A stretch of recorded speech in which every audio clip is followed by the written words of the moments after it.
আমাদের পক্ষ থেকে তোমাদেরকে আরো বলা, ওয়াশরুমে যাওয়ার পর প্রথমেই গিয়া পানি ছাড়বা, এক বদনা, এক লোটা, একদম ফ্রি, ইস্তিনজার আগেই।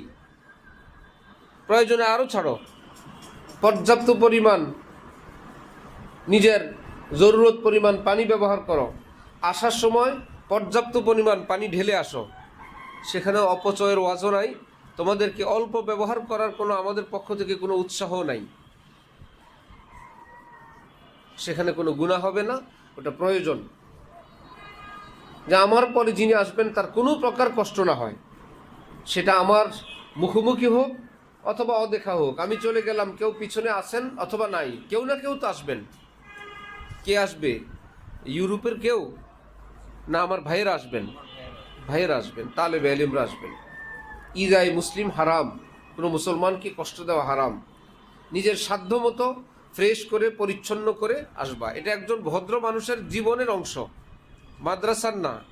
ঘর বাড়ির, ইন্টারন্যাশনাল, পৃথিবীর যেখানেই যাও, একজন ভদ্র মানুষ ওয়াশরুম থেকে আসলে দ্বিতীয়জন স্বাচ্ছন্দ্যে স্বাভাবিকভাবে ব্যবহার করতে পারবে, এটা পৃথিবীর একটা ইন্টারন্যাশনাল শালীনতা, একটা ভদ্রতা। বুঝে আসছে? এমনিভাবে এমনভাবে পানির বদনা লোটা না ছাড়া যে পানি বাইরে চলে যায় ছিটকে, বাইরে কোনো অপেক্ষমান মানুষ অথবা চলার পথ সেখানে পানি না যায়, এটাও গুরুত্বপূর্ণ। সবই পরিষ্কার, কোনো টিস্যুর অংশ সেখানে ফ্লোরে, তোমার দ্বারা হোক তোমার আগের কারো হোক, তুমি আসার পর তো মনে করবে তোমার থেকেই। তুমি কি পরে যিনি আসবেন যাবেন তাকে বলতে পারবা এই টিস্যুটা কিন্তু আমার না? কিছু কাওয়ানিন মাদ্রাসার বৈশিষ্ট্য, কিছু কাওয়ানিন শরীয়তে পাকের আহকাম মাদ্রাসার নিয়মের নামে। এতক্ষণ যেগুলো শুনলাম, যেমন আরেকটি এখানে অনুমতি ব্যতীত অন্যের জুতা, স্যান্ডেল, খাতা, কলম, প্লেট, গ্লাস, গামছা, সাবান ইত্যাদি আসবাবপত্র ব্যবহার করা থেকে সম্পূর্ণরূপে বিরত থাকবে। এটা তো মাদ্রাসার আইন কানুনের কিতাবে, বইয়ের মধ্যে লেখা। এটা কি মাদ্রাসার আইন না শরীয়তের আইন? যারা মাদ্রাসায় পড়বে তাদের না সকল মুসলমানের? সকল মুসলমানের, সকল মুসলমানের। এই জন্য মাদ্রাসার আইন বলে হেলায় ধুলায় এটাকে ফাঁকি দিলে নিজে ক্ষতিগ্রস্ত হবা, নিজের আমল নামায় গুনাহ উঠবে। অমুসলিম দুনিয়া যেরকম ইসলামের বদনাম সরাসরি করতে পারে না, সারা পৃথিবীতে অনেক মুসলমান তো বদনাম করে জিহাদের, বদনাম করে কোনো মুসলমানকে জঙ্গি বলে, কোনো মুসলমানকে কট্টরপন্থী বলে। অথচ কট্টরপন্থা বলতে তার মধ্যে ইসলাম, এটার নামই কট্টরপন্থা। জঙ্গি বেচারা খালেস মুজাহিদ, মুজাহিদের বদনাম করলে তো চলবে না পৃথিবীতে, জঙ্গি। ওদের টার্গেট ইসলাম, কিন্তু ভিন্ন মোড়কে ভিন্ন নামে। আরেকজনের কোনো সামানপত্র ছোট হোক বড় হোক বিনা অনুমতিতে ব্যবহার করা গুনাহে কবিরা, হারাম, হারাম কাজ, গুনাহে কবিরার কাজ। আর গুনাহে কবিরা বলে এমন গুনাহকে, একজন মানুষকে একটি কবিরা গুনাহ জাহান্নামে নেওয়ার জন্য যথেষ্ট।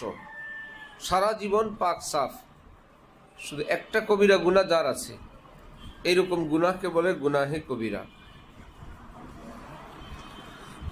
অজু গোসলে প্রয়োজনের অতিরিক্ত পানি ব্যবহার থেকে বিরত থাকবে। মাদ্রাসার আইন না শরীয়তের। সাহাবাই কেরাম জিজ্ঞেস করলেন, যদি নদীতে, সাগরে আমরা উজু করি, নদীর পানি নদীতেই পড়বে, সাগরের পানি সাগরেই পড়বে, বেশি করে ব্যবহার করলাম। নবীজি বললেন, 3 বারের বেশি যে ধুইবে সে সীমা লঙ্ঘনকারী, অপচয়কারী, জালেম হিসাবে বিবেচিত হবে।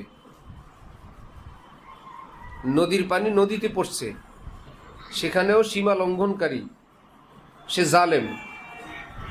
আর আমাদের শহরের বাড়ির যে পানিগুলো, প্রত্যেকটা মিটারে ফোঁটা ফোঁটা তোমাদের আমাদের কেনার টাকার পানি। এমন না এটা একটা প্যাকেজ, আমরা ব্যবহার করলেও এই বিল দিতে হবে, না করলেও এই বিল দিতে হবে, সেটাও না। সেটা হইলেও অপচয় হইতো। যেমন গ্যাস বিল যেখানে নির্দিষ্ট আছে, এখানে না, সারা রাত চললেও একই বিল, না চললেও একই বিল। সেই জায়গায় অপচয়ের গুনাহে কবিরা আছে। আর এখানে তোমাদের আমাদের পানিটা প্রত্যেকটা ফোঁটা সেটা আসে মিটার হয়ে নিচের ট্যাঙ্কিতে পড়ে, ঠিক আছে?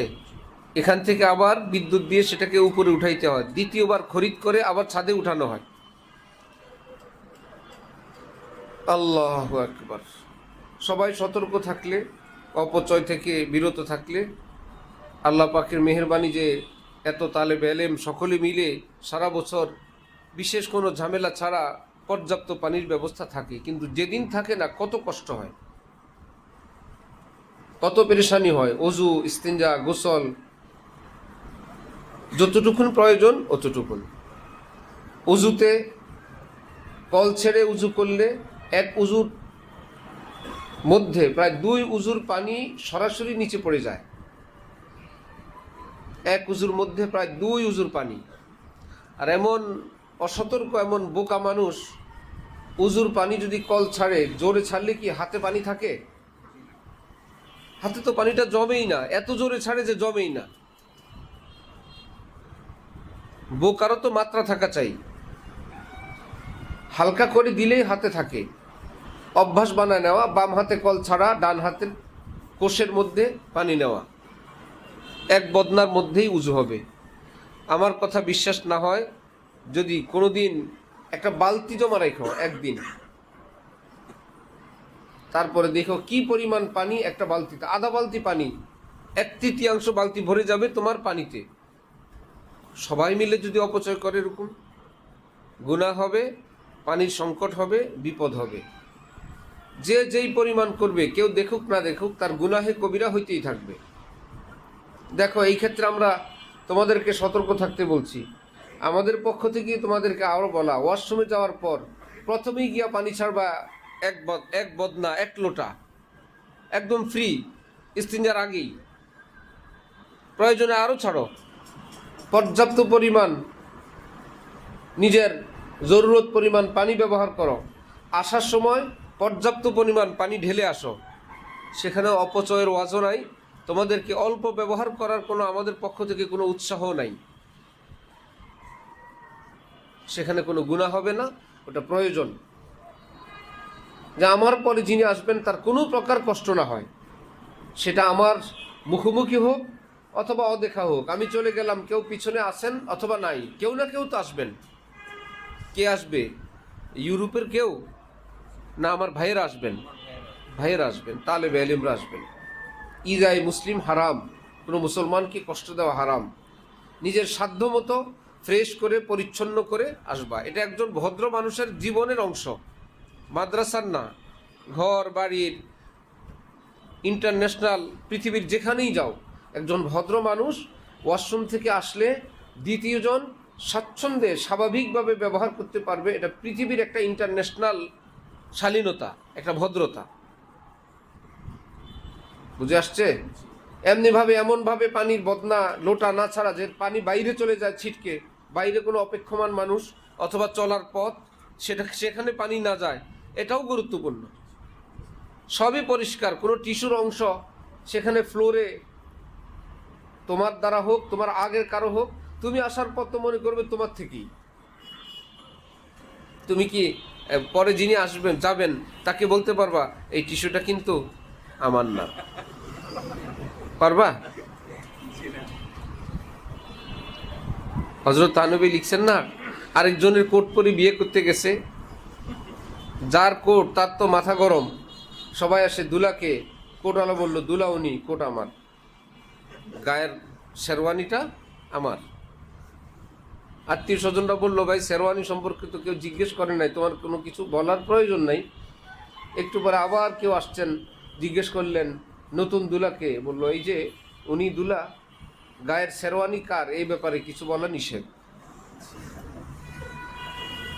বলা তো যায় না, তোমার নামে আসবে, তোমার নামে অভদ্র, অশালীন, নিচু ইত্যাদি আসবে। আরেক নিচুতা হলো ওয়াশরুমের দরজায় বা বাহির থেকে আওয়াজ করা, তাকে বিরক্ত করা। কেউ ওয়ালে, দেয়ালে, দরজায় অথবা কেউ বিনা টাচেই বড় বিকট আওয়াজে ইত্যাদি ইত্যাদি বলতে থাকে। আমরা যেহেতু এখানে অনেক মানুষ থাকি, সবাই এক ফ্যামিলির, এক স্ট্যাটাসের, এক ভদ্রতার, সকলে এক জায়গা থেকে আসেনি। খোদা না খাস্তা কেউ কোথাও এরকম করলো, আমরা দেখলাম, সেটা কি শেখার বিষয় না বর্জনের বিষয়? বর্জনের বিষয়। সব কিছু দেখলেই করতে হয় না। এই পৃথিবীতে অনেক কিছু আছে, সেখান থেকে যাচাই বাছাইয়ের পর মাদ্রাসা, এখানেও অনেক কিছু আছে। এখানে কোনো অভদ্র মানুষ আসতে পারে, নিচু মানুষ আসতে পারে, নিচু পরিবেশ থেকে আসছে এমন আসতে পারে।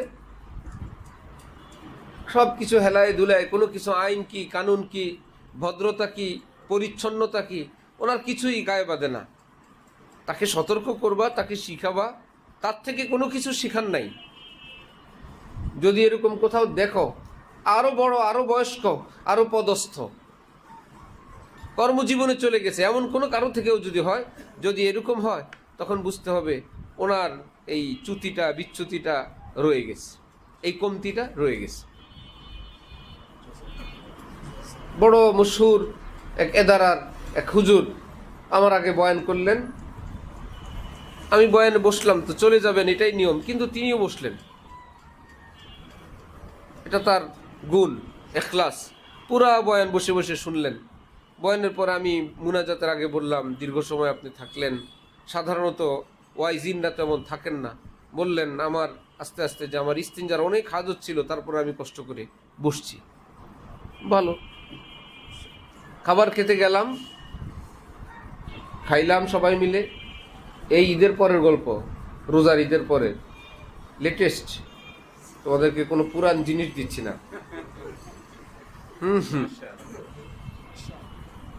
এইবার সবার খাওয়া শেষ।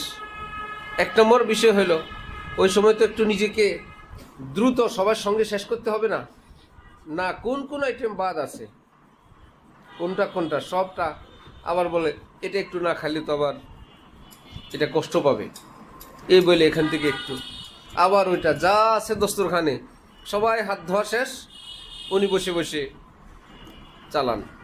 যাই হোক, খাবারের পরে এত সব আইটেমের খাবার, পাশে গরুর গোশতের পর হাত ধুইলেন, খুব লেবু তালাশ করলেন,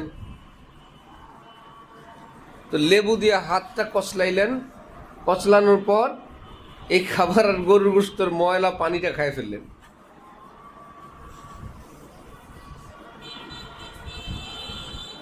লেবু দিয়ে হাত কচলানোর পর, গোশত দিয়ে খাবার খাওয়ার পর এই হালকা একটু প্লেটের পানির কি অবস্থা, এটা খাওয়া যায়?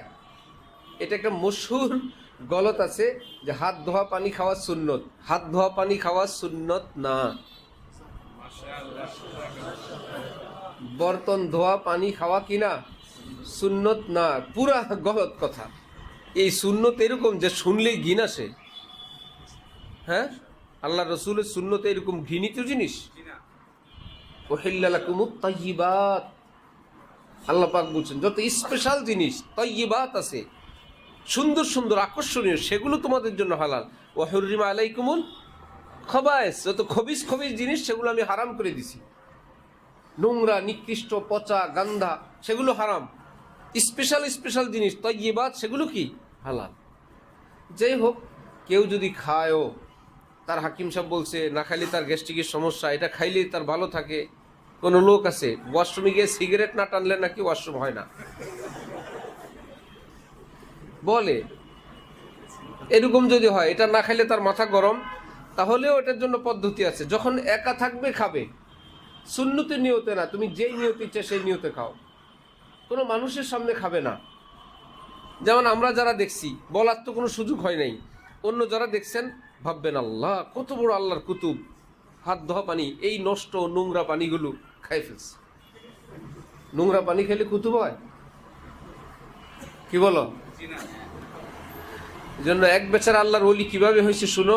তার শিষ্য আমাকে বলতেছে যে আমার ওস্তাদ এত বড় আল্লাহর ওলি ছিলেন, ওনার একটা মাত্র লোটা ছিল, এটা দিয়ে বাথরুমে যেতেন, এই লোটা দিয়ে হজরত উজু করতেন, খাবারের সময় ওই লোটা দিয়ে তিনি পানি পান করতেন।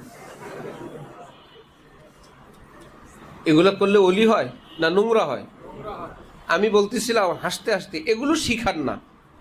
হইতে পারে তিনি বুজুর্গ, মুখলেস, নেক, পরহেজগার, ভালো মানুষ, কিন্তু তার জীবনের এই একটা বিচ্যুতি কোনো না কোনোভাবে রয়ে গেছে, এটা ছোটে নেই, বা এরকম মাহল পায় নাই, বা ছাত্র জমানায় রয়ে গেছে ওস্তাদ হওয়ার পাত্র পৃথিবীর সেরা, আর কেউ বলার নাই, আর কোনো শায়েখের সামনে নজরেও পড়ে নাই, কিংবা কোনো শায়েখের কাছে নিজেকে ন্যস্তও করে নাই।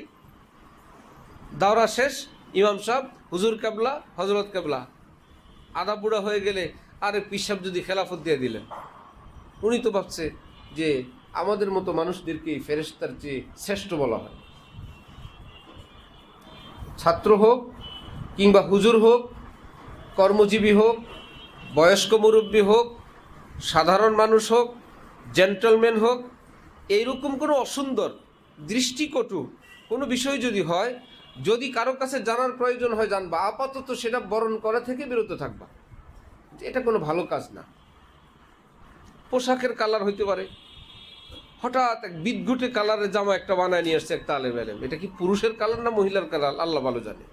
বেগুনি কালারের জামা একটা গায়ে দিয়ে করে হয় না এরকম?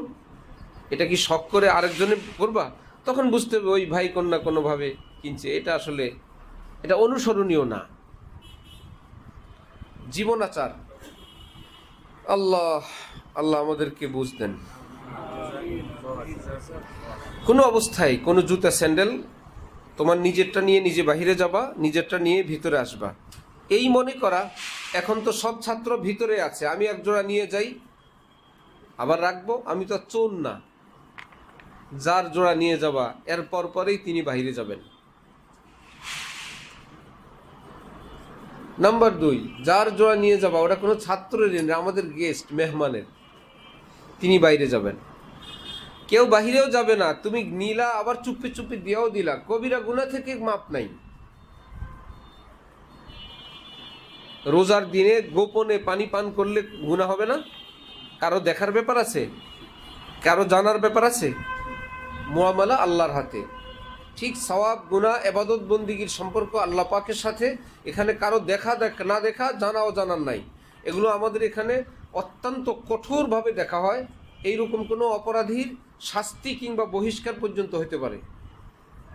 এগুলো ছোট না, এগুলো অনেক বড়। হাকিমুল উম্মত হযরত থানবী বলতেন, পীর বুজুর্গ ওলি আউলিয়া গাউস হইতে চাও যেখানে চাও যাও, মানুষ হইতে চাইলে এখানে আসবা, আশরাফ আলী তোমার খেদমতের জন্য প্রস্তুত। এগুলো হলো মানবিক বৈশিষ্ট্য। পরিষ্কার পরিচ্ছন্নতা, ভদ্রতা, নিজেরটা নিয়ে আত্মতুষ্ট থাকা, যে বাস আল্লাহ পাক আমাকে যা দিছেন। প্রচণ্ড ক্ষুধায় 2 গ্লাস পানি পান করলেও ক্ষুধা নিবারণ হয়, অথচ ক্ষুধার্ত ব্যক্তি জানে না এই মুহূর্তে পানি পানও আমার ক্ষুধা নিবারণের একটা হাতিয়ার। ভাই 2 গ্লাস পানি পান করলাম, 1 গ্লাস পানি পান করলাম। মাদ্রাসায় আলহামদুলিল্লাহ সেন্টারিং ফিল্টার আছে ছাদে, তালাবদ্ধ, সব ফ্লোরের তোমাদের জন্য খুব মানসম্মত পানি, যথেষ্ট পরিমাণ মানসম্মত। বাজারের কোনো বোতলের চেয়ে তোমাদের এই পানিটা ভালো। যেটা হাফ লিটার 20 টাকা বোতল, ওই পানিকে মেশিন দিয়ে টেস্ট করার পর এই পানি টেস্ট এর মান আরো ভালো। পানি পান করো, এমনিতেই বেশি বেশি পর্যাপ্ত পরিমাণ পানি পান করা চাই। এটা একটা মেশিন আমাদের পেটের ভিতরে হজমের জন্য, স্কিনের জন্য, কিডনির জন্য, অনেক প্রকার রোগ বালাই থেকে মুক্তির জন্য পর্যাপ্ত পরিমাণ পানি পান করা চাই। লেখাপড়ায় ব্যাঘাত সৃষ্টিকারী কোনো জিনিস তথা উপন্যাস, গল্প, নোবেল অথবা ক্ষতিকর যে কোনো বই, পত্র, পত্রিকা কারো কাছে থাকতে পারবে না। যদি কারো কাছে থাকে এটা অবশ্যই নেগরান ওস্তাদজির কাছে জমা দিয়ে দিবেন। ইলেকট্রিক বা ইলেকট্রনিক কোনো জিনিস তথা রেডিও, কোনো এক সময়ের কথা, হ্যাঁ, মোবাইল, এখনও হইতে পারে রেডিও, মোবাইল, MP3, ইস্ত্রি, হিটার, যেটা তুমি তোমার উস্তাদির সামনে ব্যবহার করতে পারবা না। এর মধ্যে তো ঘড়ি লেখা নেই, এটাই বললাম, এর মধ্যে তো ঘড়ি লেখা নাই, কত লিখবো, যেদিন লিখবো এর পরের দিন নতুন একটা নামে, আদম সুমারির মতন গুনি গেছি, পিছন দিয়ে নতুন নতুন হয়ে গেছে, আবার গুনে শেষ করতে পারে না তো, কোন রকম গুনে যায়। এগুলো হলো আদম সুমারির মতন, আমরা যা লিখি আর পিছন দিয়ে নতুন আরেকটা বের হয়। একটা ঘড়ি নিল, স্মার্ট ওয়াচ, এটাই মোবাইল, এটাই ক্যামেরা, এটাই সব। এই ধরনের কোনো জিনিসপত্র ঘড়ি কারোর কাছে রাখবা না। ঠিক একই কথা, যদি থাকে আজকের মধ্যে ওস্তাদজির কাছে জমা দিয়ে দিবেন। পরস্পর ঝগড়া বিবাদ থেকে সম্পূর্ণ বিরত থাকবে। মাদ্রাসার স্টাফদের সাথেও অনুরূপ দুর্ব্যবহার করবে না। কোনো সমস্যা হলে ওস্তাদগণের মাধ্যমে তা নিরসন করে নিবে, সেটা স্টাফদের ব্যাপার হোক, ছাত্রের ব্যাপার হোক। কারো থেকে কোনো অসদাচরণ পরিলক্ষিত হলে তার ব্যাপারে কঠোর পদক্ষেপ নেওয়া হবে। কারো গায়ে হাত উঠানো তো দূরের কথা, একজনকে শুধু বলছে তোকে মারবো, চল ছাদে চল, ওই ছাত্রকে আমি বহিষ্কার করছি। যে ছাত্রের বাবা আমার বন্ধু, আমাকে অনেক হাদিয়া তোফা দিত, আর আসে নাই সেই লোক এখানে। তার ছেলে অন্য একজন ছাত্রকে শুধু বলছে তোকে আজকে মারবো, চল ছাদে চল, শুধু এই কথার অপরাধে। পাঠান এক বাত বলতা হ্যাঁ, বিদায় তো বিদায়। বুঝে আসছে ভাই? এখানে এরকম হুঙ্কার দেওয়ার কোনো মস্তান তো লালন পালন হয় না। সে যেই হোক, যেই বাপের সন্তান হোক, সবাই সমান, সবাই সবাইকে সম্মান করব। উপরের জামাত, নিচের জামাত, ছোট বড়, একে অপরের কাছে রেয়ায়েতের প্রত্যাশা, সম্মানের প্রত্যাশা। ছোটকে ইজ্জত করা যায় না? ছোটকে ইজ্জত করলে সে আরো বড় হয়, তার হাউসালা, মন মানসিকতা বুলন্দ হয়। এবং কেউ কাউকে তুই তুই বলে কথা না বলা, কমপক্ষে তুমি বা আপনি বলা। অনেক আসাতে যায় কেরাম তালেবে আলিমদেরকে আপনি বলেন, অনেক ঘরের স্বামীরা স্ত্রীদেরকে আপনি বলেন, এটা তাদের ভদ্রতা। যত বেশি নিজেকে শরীফ বানানো যায়। মাদ্রাসার যাবতীয় আসবাবপত্র তথা কিতাব, টেবিল ইত্যাদি নিজের আসবাবপত্রের মতোই হেফাজত করবে। কোনো জিনিস যেন নষ্ট না হয় সেদিকে লক্ষ্য রাখবে। অযথা লাইট, ফ্যানের ব্যবহার থেকে বিরত থাকবে। যেখানে আছি এই জায়গার লাইট দেখো, আমি লাইট বন্ধ করার কথা কয়বার বলি, লাইট জ্বালানোর কথা কয়বার বলি, তোমরা যারা পুরাতন জানো। বেশিরভাগ আমি জ্বালাইতে বলি। একটা জায়গায় খেয়াল করে নাই, অন্ধকার, হালকা হালকা অন্ধকার হয়ে আসছে, তালেবে আলিম বসছে তো ওইভাবে আছে, তাদের চোখে আর লাগে নাই। আমি যাওয়ার পর দেখি অন্ধকার। তোমরা সাক্ষী, আমি কতবার লাইট জ্বালাইছি, গতকাল না আজকে সকালেও লাইট জ্বালাইছি নাস্তা খাওয়ার সময়। নাস্তা খায়, এখানে কোনো কিতাব পড়ে না, ভাই লাইট জ্বালাও, আলো, এটা জরুরত, কোনো অসুবিধা নাই। পাশাপাশি তোমাদের কাছে অনুরোধ, যেখানে প্রয়োজন নাই সেটা বন্ধ করে রাখো। প্রয়োজন আছে কি না এটাকে পরীক্ষার জন্য শাহ আবরুল হক সাহেব বলতেন, বন্ধ করে দেখো, যদি দেখো না লাগবে জ্বালায় রাখো। এটা অস্পষ্টতার, সুইচ অফ করো, দেখো, যদি দেখো চলে, হঠাৎ তো একটু কেমন লাগবেই, চললো, যদি দেখো না বন্ধ করলে চলবে না, আবার জ্বালায় দাও, অপচয়ের মধ্যে পড়বে না। আমরা এই ঘরে থাকবো, আমরাই এখানে হেফাজত করব, আমরাই সংরক্ষণ করব। এই মাদ্রাসা আমাদের, এটা দ্বীনি প্রতিষ্ঠান, এটা আমাদের মাদ্রাসা। প্রয়োজনে যা মাদ্রাসা থেকে অনুমোদন সব কিছু ব্যবহার করব, অপ্রয়োজনে অল্পও নষ্ট করব না। পানি, বিদ্যুৎ, লাইট, ফ্যান সব কিছু থেকে চেষ্টা করব ইনশাল্লাহ। আল্লাহ, মাদ্রাসার টেবিলের কথা তো হুজুর বলছেন। পরিষ্কার পরিচ্ছন্নতা সংক্ষেপে আমি শুনিয়ে দেই, অনেক কথা বলা হয়ে গেছে। মাদ্রাসা পরিষ্কার পরিচ্ছন্ন রাখার প্রতি বিশেষ লক্ষ্য রাখবে। নিয়মিত ঝাড়ু ও ঝুড়ির ময়লা ফেলার ব্যাপারে যত্নবান থাকবে। অনেক কাজ এখন আমাদের আলাদা স্টাফরা করে, যেগুলো বাকি আছে তোমরা করবা। প্রতিদিন ফজরের পর মাগরিবের পূর্বে 2 বেলা পূর্ণ রুম ভালোভাবে ঝাড়ু দিবে। 3 বেলা খাবারের পর খাবারের স্থানটুকু ঝাড়ু দিবে। প্রতিদিন সকালে বাথরুম ও তার সামনের জায়গা হারপিক বা ব্লিচিং পাউডার দিয়ে ভালোভাবে পরিষ্কার করবে। এগুলো এখন স্টাফরা করে, তোমাদের করতে হবে না। সেই সাথে প্রত্যেক রুমের সামনের অংশ, বারান্দা, সিঁড়ি ঝাড়ু দিবে এবং মুছবে। প্রয়োজনে একাধিকবার উক্ত স্থানগুলো পরিষ্কার পরিচ্ছন্ন করবে।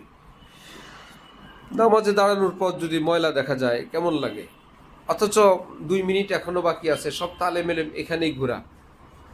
একটু খেয়াল করো, একটু নজর দাও, যে যেই ফ্লোরে আছো, যেখানে আছো, বড় একটা কাগজ, একটা খেজুরের আটি অথবা কোনো কিছুর বিচি, এগুলো ফেলানো যারা ফেলে তারা গুনাহে কবিরা করে, কিন্তু যারা দেখে তারা তো উঠাবে। ইমাতাতুল আযা আনিত তারিক, এটাই সেটা ইমাতাতুল আযা আনিত তারিক। এই আযা মানে শরীরের আযায় না, চোখের আযা। দেখতে কষ্ট একটা জিনিস, এটাও আযা। কেবল ধারালো জিনিস, ছুরি, চাকু, সুই, কাটা, সেটা ইমাতাতুল আযা না। এমন জিনিস যেটা দেখতে একজনের কষ্ট হয়, এটা একটা আযা।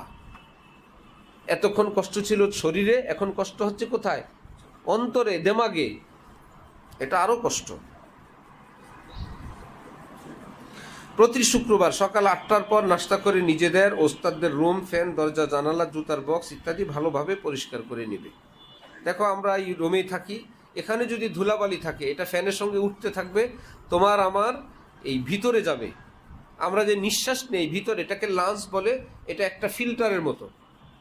করোনা যাদের হয়, ঠান্ডা রোগী যারা, বিভিন্ন রোগে তাদের ওই ছাঁকনিটা, ওই ফিল্টারটা বন্ধ হয়ে যায়, পরে তাদের মৃত্যু হয়, অন্য কিছু না। শ্বাসকষ্ট যাদের, ওই লাংসটা ব্লক হয়ে যায়, অল্প একটু অংশ খোলা থাকে, পুরোটা বন্ধ হয় তো মারা যায়। এটা ধুলাবালির কারণে হয়, ঠান্ডার কারণে হয়, বিভিন্ন কারণে হয়। যতটুকুন সম্ভব আমরা ধুলা তো পরিষ্কার রাখি। এত কঠিন রোগ ধুলা আমরা জানতামই না আগে। আমি গত বছর থাইল্যান্ড গেলাম, ডাক্তার আমাকে দেখে বলে যে ঢাকা, তোমাদের বাংলাদেশ তো ধুলা দেশ, ওই দেশের ধুলাবালি বেশি, এই জন্য তোমার লাঞ্চের এই কষ্ট। চিন্তা করা যায়, ধুলাবালি তো। রুম পরিষ্কার, যেহেতু রাস্তার পাশে, বারবার ময়লা আসতেই থাকবে, আমরা যতটুকু সম্ভব ফ্রেশ করব। কিসের উপরে এগুলো? এই যে র্যাকগুলো, এগুলোর উপরে যাদের সামানপত্র, সপ্তাহে অবশ্যই একবার নামাবে, নামায় এটাকে ফ্রেশ করে আবার রেখে দিবে। এমন না হয় যে আছে তো আছেই।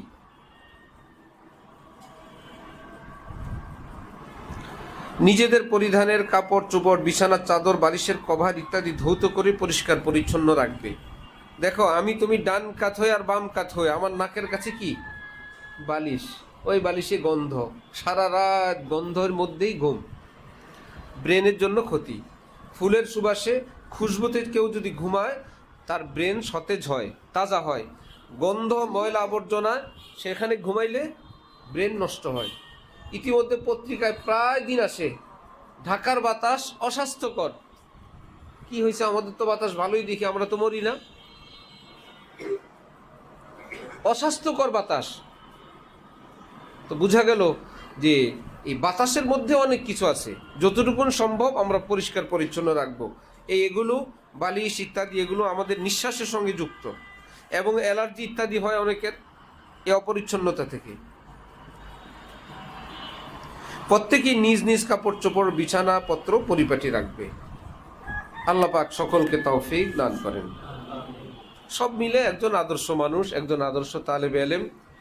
আর তালেবে ইলমরা এমন কোনো পোশাক, এমন কোনো প্রোগ্রাম নিবে না যার দ্বারা নিজের এলমি মাসগালা ক্ষতিগ্রস্ত হয়। এলেমের সময় জামা কাপড় ইত্যাদির পিছনে দিতে হয়। আমাদের হযরত আলা দামাত বারাকাতুহুম এই রমজানে বা রমজানের আগে একদিন বললেন, লালবাগে একবার গরুর গোশত দিল, খাবার খেলেন, খাবারের পর এখন গরুর গোশতের চর্বি হাতে, সাবান ছিল না, সাবান দিয়ে ধুইবেন। অজুখানায় গিয়ে পাকার সঙ্গে আঙ্গুলটাকে এভাবে ঘষলেন, অনেক লম্বা সময় ঘষে ঘষে ঘষে ঘষে আঙ্গুল পরিষ্কার করে খুব বিরক্ত হইলেন। ডাইল ভাতি তো ভালো, সময় নষ্ট হয় কম। ডাল ভাতে তো ভালো, কত সহজে খাবার শেষ, এক পুট খেলাম তো পড়তে বসলাম, গোশত খালি তো অনেক সময় নষ্ট হয়। চিন্তা করা যায়? বছর বছর হযরত আলার পাশে যেই তালেবে ইলম ঘুমাইছে, হযরত বলেন সারা জীবনে তার সঙ্গে একটা কথা হয় নাই। ভাই তারটা তার, আমারটা আমার।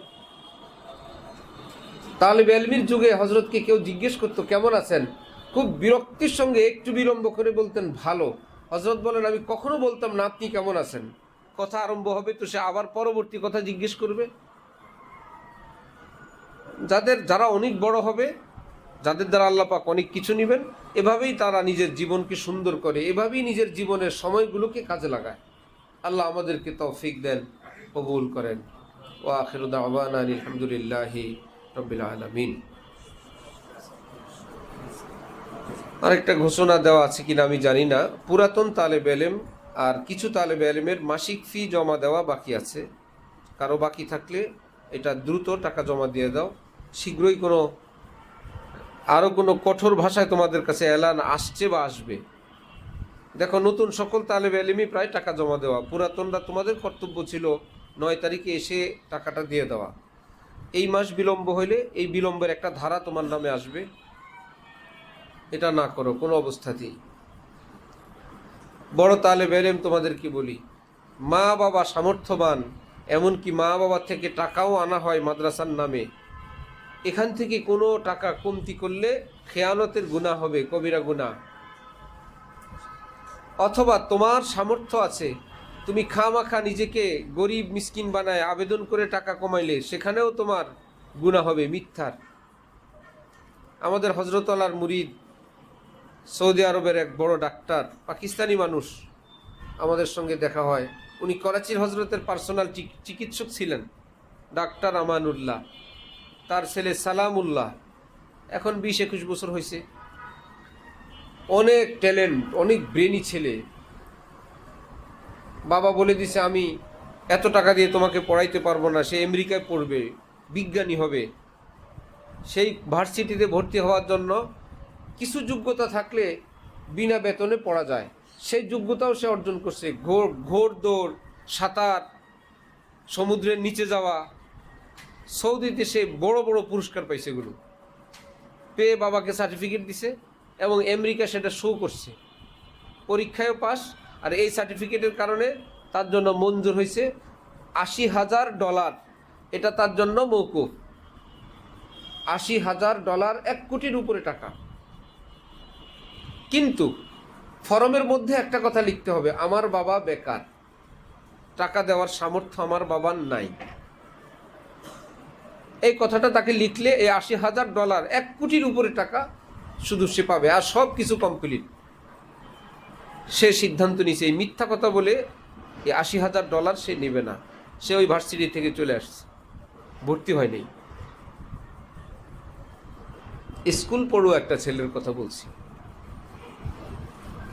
ভাই, আমার আখিরাত আমার সম্মান আমার কাছে।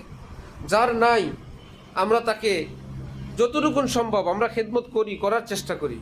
কিন্তু আছে, সেও এসে রিকোয়েস্ট করে অথবা বাসা থেকে আনে, অনর্থক কাজে ব্যবহার করে। মাদ্রাসা নিজের খাবারের টাকা দেয় না, বিকালে ঘুরে ফিরে খায় দেখা যায়, অথবা উল্লাস করে দেখা যায়।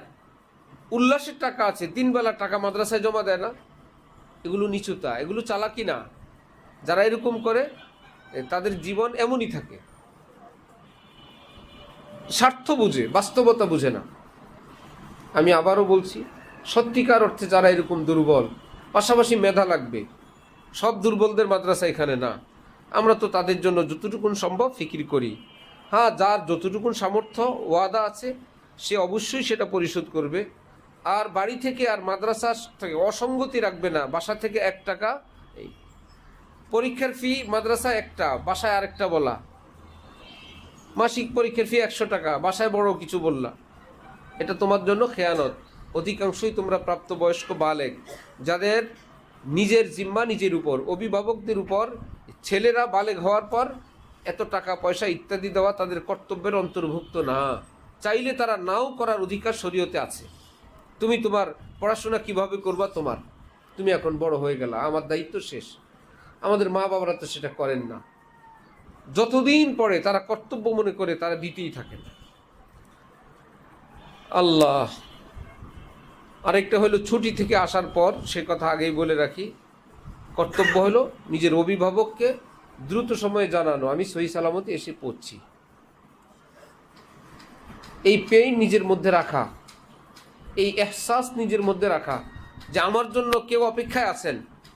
আর যাদের এগুলো হয় না, কে কষ্টে আছে, কে ব্যথা পায়, এই মানুষগুলো আর মানুষ থাকে না।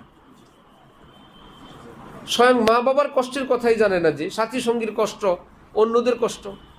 এই হুজুরদেরকেই যদি বলা হয় আর টাইম আছে, অল্প একটু আপনি একটু মুনাজাত দিয়ে দেন সম্মানে, এই লোকেরা যারা অন্যের কষ্ট, যাদের এহসাসে এদরাকে আসে না, তাদের কথা বলি। এজাজান কোনো হুজুরকে বলা হলো আপনি মুখতাসার দোয়া করে দেন, সময় কম, নামাজের রক্ত শেষের দিকে, উনি খুতবা শুরু করেন আহমাদুহু ওয়া নাস্তাঈনুহু, এর মধ্যে লম্বা আয়াত, 3টা হাদিস। কি কারণ জানো? এই এদরাক এবং এহসাসের মেশিন নষ্ট। সমস্ত নবী রসুলদেরকে আল্লাহ পাক এটা সর্বোচ্চ মাত্রায় দিতেন, সব নবী রসুল, যে আমার সামিন, আমার সঙ্গে রিলেটিভ যুক্ত সংযুক্ত মানুষ,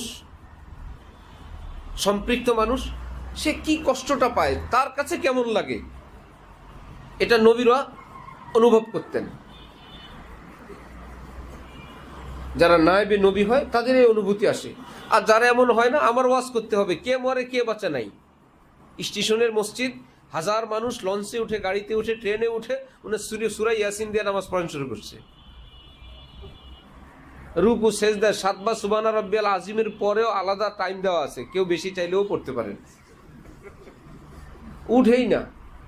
আল্লাহর ওলি আর কি, মস্ত বড় আল্লাহর ওলি। এগুলো হলো যাদের এহসাস এদরাকের মেশিন নষ্ট। আর নবীজি এই মেশিন লাগাইছেন কি বলে? লা ইউমিনু আহাদুকুম হাত্তা ইউহিব্বা লিআখিহি মা ইউহিব্বু লিনাফসি। অন্যের ব্যথা তোমার বুকে আসতে হবে। এই আচরণটা, এই কথাটা, এই ওয়াজটা, এই বয়ানটা, এই সময়টা তার কাছে কেমন লাগে, সেটা তোমার বুকে লাগাইতে হবে।